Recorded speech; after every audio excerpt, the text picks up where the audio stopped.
Bonjour, je vais vous parler aujourd'hui de la radiesthésie. La radiesthésie, c'est l'utilisation d'un pendule qui permet de se poser des questions et en fait d'avoir des réponses sur des domaines auxquels notre mental n'a absolument pas accès. À quoi ressemble un pendule? Eh bien, je vais vous montrer. Voilà, un pendule. En fait, c'est un petit système en déséquilibre que beaucoup d'entre vous, j'imagine, connaissent bien. Et l'idée, c'est de se poser des questions. Donc, on va dire qu'on va poser des questions à sa conscience supérieure, qui, elle, va donner la réponse grâce à une influence énergétique, grâce à une énergie qui va passer le long du bras et qui, au final, va se communiquer en fait au pendule et permettre de le faire tourner. Donc l'idée, c'est que l'on pratique avec une convention mentale, on pose une convention mentale avec notre conscience supérieure, c'est-à-dire on va demander à notre conscience supérieure, pour moi, le oui va être comment et comment va être le non. L'idée, c'est donc d'établir en fait un code avec notre conscience supérieure de manière à ce qu'elle puisse savoir comment nous transmettre les réponses. Si par exemple euh, j'établis un code avec ma conscience supérieure en disant que si la réponse est oui, le pendule tournera à droite, à ce moment-là, c'est très simple. Chaque fois que je pose une question et que mon pendule tourne à droite, donc ça veut dire oui. Et si mon pendule tourne à gauche, en fait, ça voudrait dire non. Après, en pratique, ça pourrait être beaucoup plus précis que ça, puisqu'on peut même utiliser des cadrans qui sont gradués de 0 à 100%.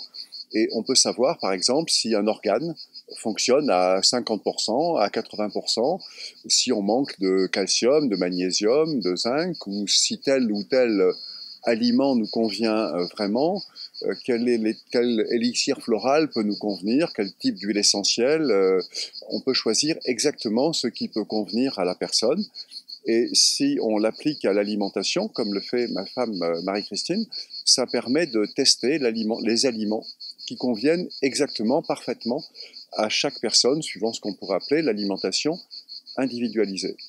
Donc l'idée du pendule, l'intérêt du pendule, c'est finalement quand vous êtes en face de quelqu'un que vous ne connaissez pas, c'est de pouvoir tester précisément ce qui va et ce qui ne va pas, aussi bien dans le plan du corps physique, c'est-à-dire on va dire son état général, le fonctionnement de ses organes, de sa colonne vertébrale, de ses carences, des aliments qui peuvent lui convenir, ou après de ce qui peut lui être conseillé dans les différents compléments alimentaires.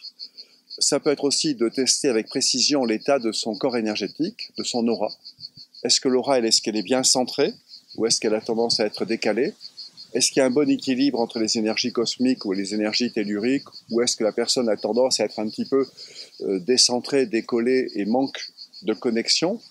Quel est l'état exact des chakras?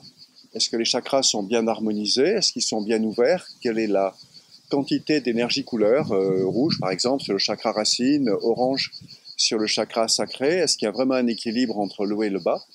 Et aussi de tester les parasitages dans le corps énergétique.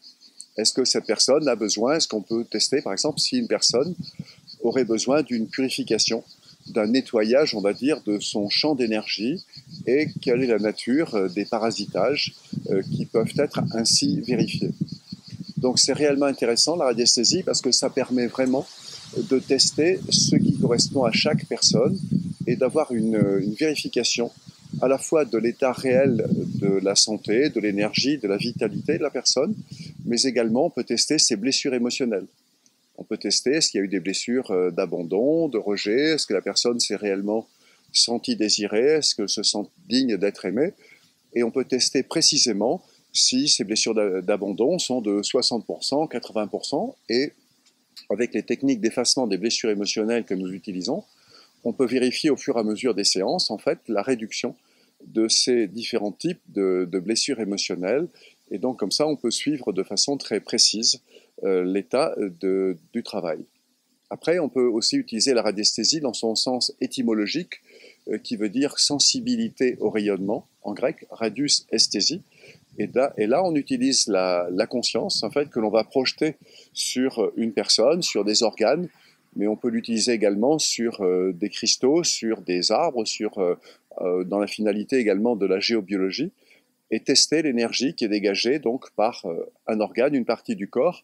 Et là, c'est le pendule qui va prendre un mouvement qui va correspondre à l'énergie que dégage la chose que nous testons. Par exemple, si un organe est sain, ça fera tourner le pendule dans le sens des aiguilles d'une montre. Si l'organe est un peu moyen, le pendule aura un battement neutre, comme ça. Et si l'organe est vraiment fatigué ou malade, éventuellement, le pendule va tourner à gauche. On peut vérifier ça également dans la nature. Par exemple, un arbre bien vert, quand on met la main en antenne, on va capter le champ d'énergie de l'arbre et il va faire tourner spontanément le pendule dans le sens des aiguilles d'une montre et de façon très intense. Maintenant, si vous testez un arbre mort, eh bien, soit le pendule va rester inerte, soit éventuellement il va tourner de façon négative.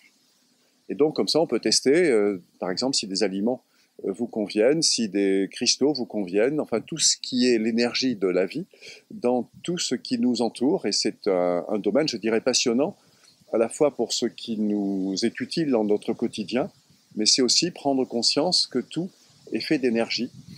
Tout ce qui nous entoure, en fait, est fait d'énergie et que grâce à ça, on peut vérifier toutes ces énergies qui sont bénéfiques pour nous, celles qui le sont moins, et grâce à ça, donc créer un environnement qui soit tout à fait favorable à notre évolution, qu'elle soit au niveau de notre bien-être et même contribuer à notre évolution spirituelle. Nous donnons des formations très régulièrement et vous pouvez retrouver tout le programme sur notre site naturalconsulting.eu. Merci.